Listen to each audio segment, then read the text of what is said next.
especially my beloved student X level. Good morning. How are you today? How about your life? Hope you and your family in the healthy, keep spirit and keep strong. Stay safety, stay clean.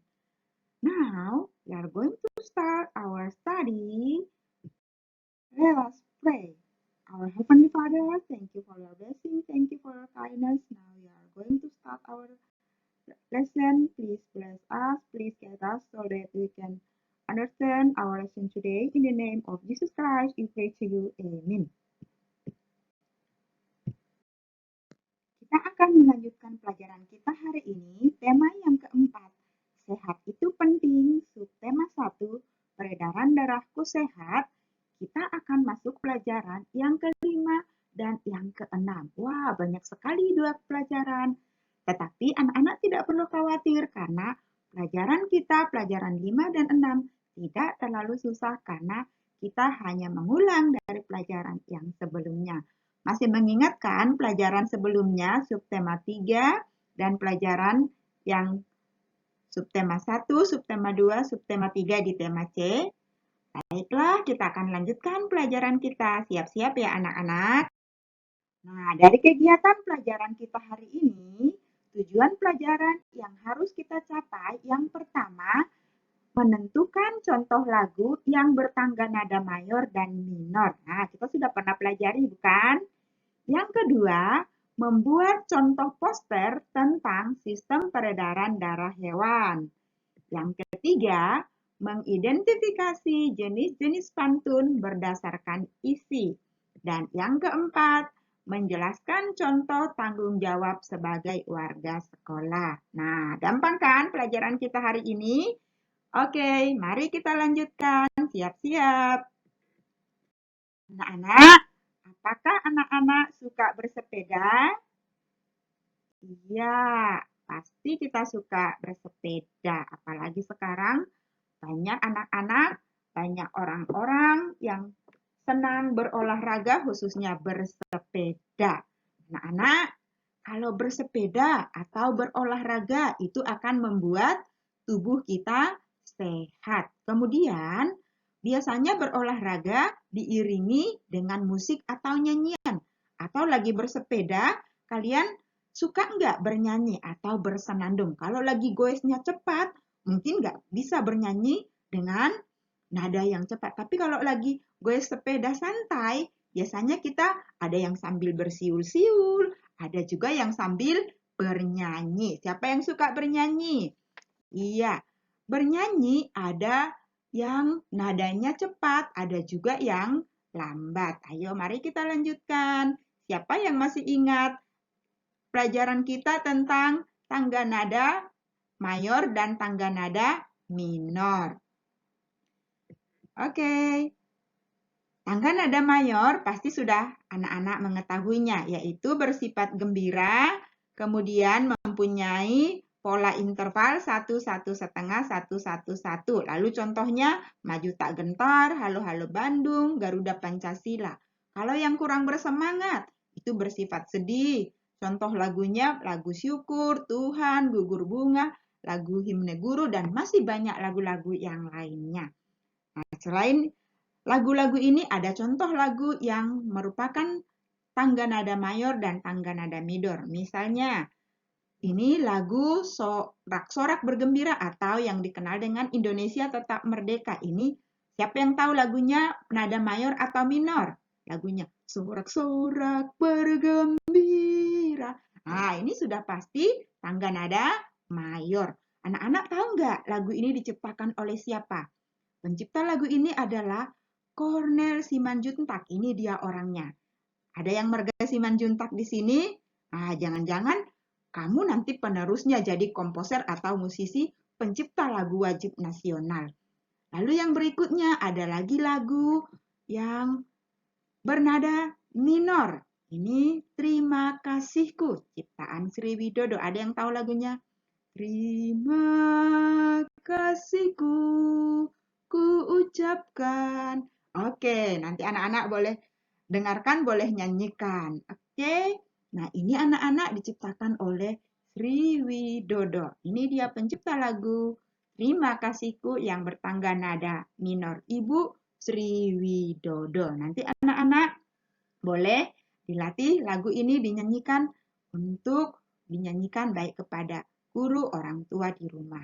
Orang tua di rumah juga mengajar kalian. Nanti bulan depan sudah hari guru, anak-anak boleh menyanyikannya untuk orang tua sebagai guru di rumah dan untuk teacher-teacher sebagai guru di sekolah. Oke, yang berikutnya mari kita lanjutkan. Nah, tadi bernyanyi itu selain untuk membuat kita senang dan gembira, bernyanyi juga melancarkan peredaran darah, khususnya kesehatan jantung. Di pelajaran sebelumnya, di tema C, kita sudah belajar tentang organ peredaran darah manusia. Kemarin sudah kita pelajari di subtema 1 dan subtema 2 tentang peredaran darah manusia. Sekarang kita akan belajar tentang organ peredaran darah pada hewan. Nah, organ peredaran darah pada manusia dan hewan itu ada perbedaannya. Ini contoh sistem peredaran darah pada hewan mamalia atau hewan ruminansia. Tidak seperti pada manusia. Ini ada paru-paru, ada atrium kiri, atrium kanan, atau serambi kiri atau serambi kanan ya. Jangan bingung. Kemudian ada juga ventrikel kanan atau ventrikel kiri, atau yang disebut juga dengan bilik kanan atau bilik kiri. Lalu yang di bawahnya itu adalah seluruh tubuh. Nah, ini contoh peredaran darah pada hewan mamalia. Tetapi ada juga sistem peredaran darah pada hewan yang lain. Kalau manusia kan hanya satu. Nah, kalau hewan itu banyak jenisnya. Ada hewan vertebrata dan ada hewan invertebrata. Siapa yang masih ingat apa itu hewan vertebrata? Iya, hewan bertulang belakang.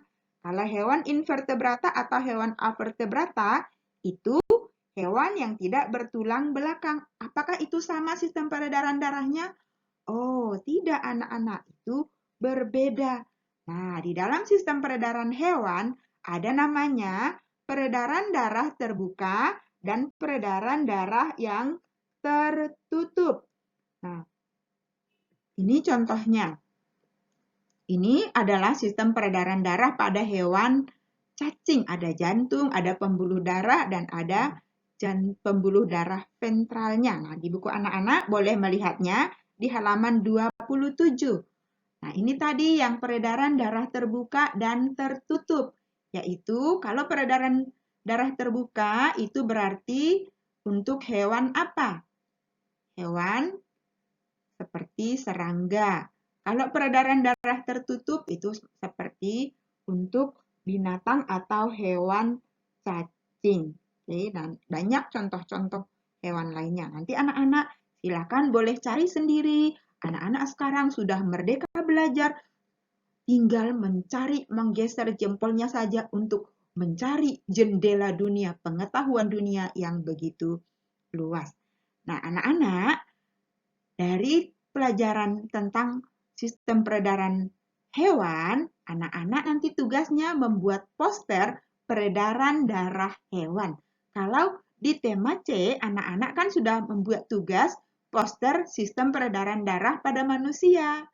Nah, anak-anak boleh menggunakan juga barang-barang bekas di rumah. Anak-anak waktu kirimkan tugas sangat kreatif sekali. Anak-anak juga nanti waktu membuat poster sistem peredaran darah hewan, anak-anak juga boleh buat seperti itu. Silakan buat note peredaran darah hewan reptil, amfibi, atau yang lain. Peredaran darah hewan yang kamu sukai, boleh anak-anak buatnya. Tapi jangan langsung di screenshot Google ya. Kamu boleh lihat contohnya dari Google atau dari internet, lalu kamu kreasi sendiri. Karena kalian anak-anak yang kreatif. Kalian adalah anak-anak yang mempunyai imajinasi yang baik. Anak-anak di rumah punya potensi yang baik. Jadi, jangan takut berkreativitas, jangan takut berimajinasi, asalkan itu masih tetap di dalam rule pembelajarannya. Oke, silakan kerjakan nanti dengan baik ya. Panduannya anak-anak boleh lihat di halaman 27. Anak-anak nanti boleh silakan cari dari internet contoh-contohnya. Jangan langsung di screenshot supaya kreativitas kamu berkembang dan potensi kamu juga semakin terasah. Sekarang kita akan lanjutkan. Nah, tadi ada peredaran darah pada manusia dan ada juga peredaran darah pada hewan. Nah, kalau di dalam sistem peredaran darah manusia itu membuat tubuh kita sehat sehingga kita dapat melakukan berbagai aktivitas kita. Seperti aktivitas apa misalnya? Membaca pantun. Itu butuh apa? Butuh kreativitas, butuh imajinasi juga. Masih ingat apa itu pantun? Pantun itu adalah puisi lama atau puisi Melayu yang berlarik 4 baris yang bersajak AB-AB. Kemudian ada apa? Di dalam pantun, iya ada sampiran dan isi. Anak-anak masih ingat bagaimana membaca pantun? Ada hal-hal yang perlu diperhatikan bukan? Apa saja itu? Masih ingat? Yaitu intonasi, tinggi rendah, keras lembut, cepat lambatnya, suara saat membacakan kata atau kalimat di dalam pantun. Kemudian jeda atau pemenggalan untuk memudahkan pendengar di dalam memahami pantun yang kita sampaikan. Dan yang ketiga, pelafalan huruf atau kata saat kita membaca pantun perlu diperhatikan supaya tidak menimbulkan makna yang berbeda. Karena di dalam membaca pantun itu ada kreativitas dan ada seninya. Nanti salah meletakkan jeda, bisa beda artinya dipahami orang yang mendengarkan. Lalu juga volume suara perlu diperhatikan. Nah, anak-anak masih ingat nggak pantun itu apa dan hal-hal yang diperhatikan? Masih ingat, kita barusan mempelajarinya. Dan kemarin juga kita sudah pelajari, bukan? Sekarang, apa saja jenis-jenis pantun? Nah, jenis-jenis pantun itu ada pantun jenaka, ada pantun teka-teki, ada pantun agama, ada pantun nasihat. Ini contoh pantun jenaka. Pantun jenaka itu adalah pantun yang bersifat lucu untuk didengarkan. Nah, di dalam buku kalian ada contoh-contoh pantun jenaka di halaman 32 dan 33. Anak-anak boleh baca ya. Contohnya di situ ada mawar mereka sungguh memesona, indah dilihat di ruang tamu. Hasil kerja takkan sempurna jika tidak menggunakan ilmu. Iya, betul. Itu sebabnya anak-anak belajar dari kecil sampai dewasa, bahkan sampai kita mati, kita semua harus belajar. Nah, di sini ada contoh pantun jenaka selain yang ada dari buku paket anak-anak. Nah, di sini ada pantun jenaka lucu. Burung perkutut, burung kutilang. Kamu kentut, gak bilang-bilang. Ya, siapa juga yang mau bilang-bilang kalau kentut? Kan malu. Nah, ini contoh pantun. Nah, anak-anak boleh baca di sini pantun jenakanya. Buah pisang, buah tomat disimpan di dalam lumbung padi. Pantas tercium bau menyengat. Rupanya kamu belum mandi. Memasak ikan di dalam peti. Paling enak dicampur terasi. Gayanya aja kayak selebriti. Tapi dompetnya kagak berisi. Paling seger minum limau. Campur madu tambah nikmat. Ayam berani sama harimau.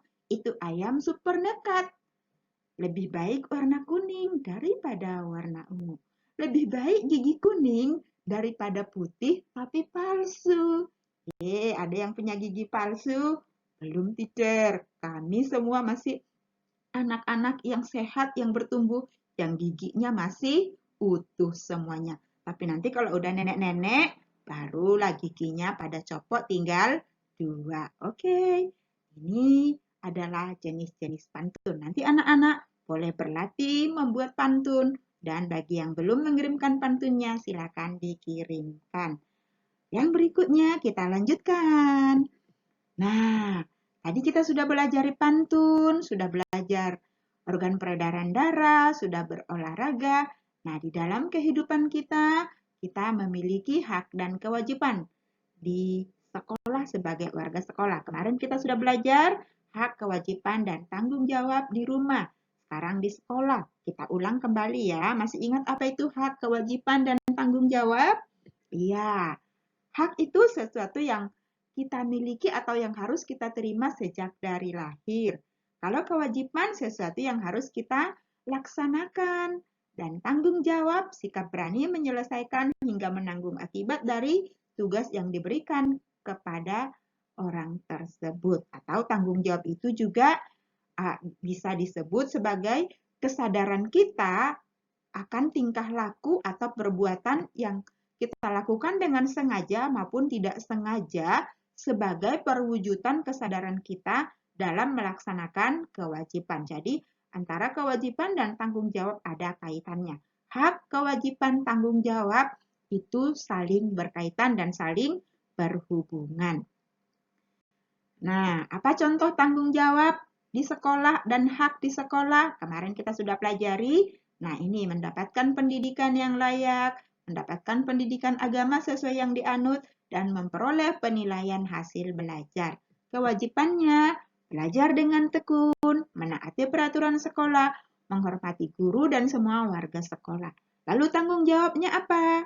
Tanggung jawabnya adalah menjaga kebersihan sekolah, melaksanakan jadwal piket, mengikuti upacara bendera. Nah, ini contoh tanggung jawab siswa di sekolah. Oke, nah ini pelajaran yang sudah kita pelajari hari ini. Kiranya anak-anak dapat mengerti dan dapat memahami pelajaran hari ini. Kalau kurang paham, kurang mengerti, anak-anak boleh tanya atau boleh cari dari internet, dari Google, atau dari buku-buku yang lain. Atau tanya kepada teachernya melalui WA atau melalui voice note. Oke, lalu apa tugas kita hari ini? Tugas kita hari ini membuat poster peredaran darah hewan halaman 27. Anak-anak boleh buat ini waktunya maksimal 1 minggu ya. Lalu nanti anak-anak kerjakan halaman 30 nomor 1 dan halaman 32 nomor 1 sampai 3. Nah, gampang kan hari ini? Tugasnya yang dikirim halaman 30 nomor 1, halaman 32 nomor 1 sampai 3. Hanya 4 tugas yang harus dikirim hari ini dari pelajaran tematik. Oke. Teacher harap anak-anak semua mengerjakannya dengan senang dan dengan semangat. Kerjakan dengan baik. Oke. Akhiri pelajaran kita dengan berdoa. Let us pray. Our Heavenly Father, thank you for your blessing, thank you for your kindness, thank you for your love. Now we have done our lesson today. Please help us to keep our lesson in the name of Jesus Christ. Amen. Okay, thank you for your attention.